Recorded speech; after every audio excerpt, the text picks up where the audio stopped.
Doctor Strange's writer addresses fans' biggest question about Wanda. Is Wanda dead? But before we begin, make sure to subscribe our channel for future updates.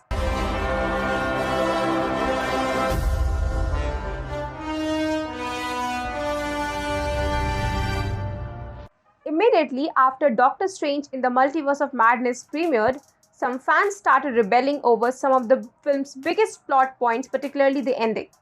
Major changes to a familiar character will do that.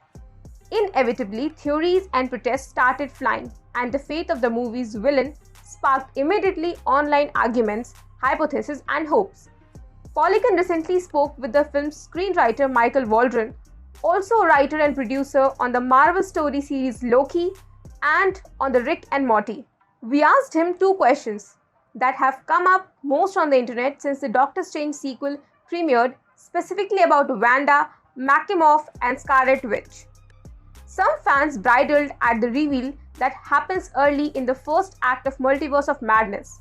Wanda, fresh off a new trauma and a life-changing experience with her two seemingly imaginary children in WandaVision, winds up being the film's villain.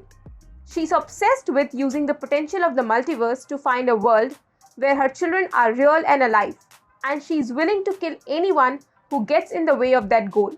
By the end of the movie, though, she has a moment of regret and clarity, and she seems to take her own life while destroying a site that gave her immense power. Fans don't necessarily want to believe Wanda's dead, though. Is she? Waldron says he really couldn't say for sure. I can't, he tells us. I hope she isn't, but I have no idea. A giant mountain fell on her, but she's pretty strong, so I guess I don't know. Time will tell, but as a fan of Wanda and Lizzie, I'm sure like to see her again.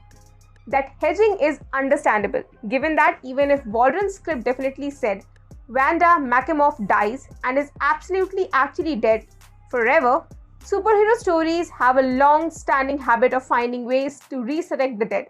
In this case, Wanda might be impervious enough to survive the deliberate collapse of Wandagore Mountain, particularly given her reality, altering powers and the sheer amount of physical damage she takes and shakes off throughout the film. Or the MCU could just replace her with a different Wanda from another part of the multiverse, possibly who didn't experience the same traumas and would enable different kinds of stories.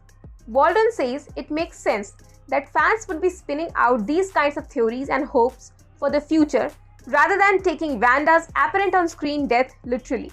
I guess it's natural, right? He says. I mean, I have been a fan of things and wanted things to happen differently. But that doesn't mean I didn't get the right ending. It ultimately just means that what I watched made me feel something strongly, which is a success in itself. Waldron says fan resistance to dramatic character change or death is inevitable.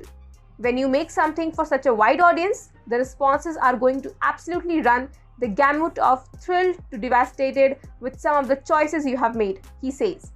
And that's what you sign up for when you make an MCU movie.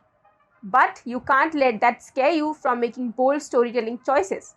Otherwise, you won't make anything interesting. He adds that none of the responses have really bothered him. You are glad people care. One of the bold storytelling choices he's referencing is making Wanda into an outright mass murderer. She kills heroes without guilt or hesitation throughout the movie and spends most of its runtime trying to murder America Chavez, a teenager whose multiverse jumping powers Wanda plans to steal for herself. Fans of the character have understandably been angry, both because she falls so uncharacteristically far into selfish, outright evil choices and because her motivations, doing it all for her kids, fit into a long-time stereotype where female characters are too often focused exclusively on their children. Well, I get it. I get them being angry, Waldron says. It bumps me out that she does those things. As the writer, what I had to do was understand. Is this something she could do? Does it make sense for this character and for all of us? This was a decision not made lightly to make Wanda the antagonist of this film. That said, Waldron says he felt the decision was well grounded in the story Marvel movies have been telling about Wanda for the past several years. Given the journey she'd been on, given the enormity of her trauma, of her grief, given the events of WandaVision, culminating with her acquiring the Darkhold and learning about her destiny as the Scarlet Witch. I think that once she opened that book and that book started whispering to her about the truth that her kids were out there, that was enough, he says. That was enough to push her over to the edge. And then she is pushed even further by Strange and by everybody else. You hear her calling out their hypocrisies. You do the same, you break the rules and become a hero. I do it and I am the enemy. By the end, I felt like, yay, this is a justifiable decision.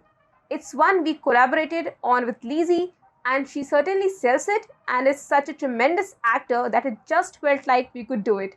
And I'm glad we did it. It's a lot of fun and I think it's a powerful step for the character.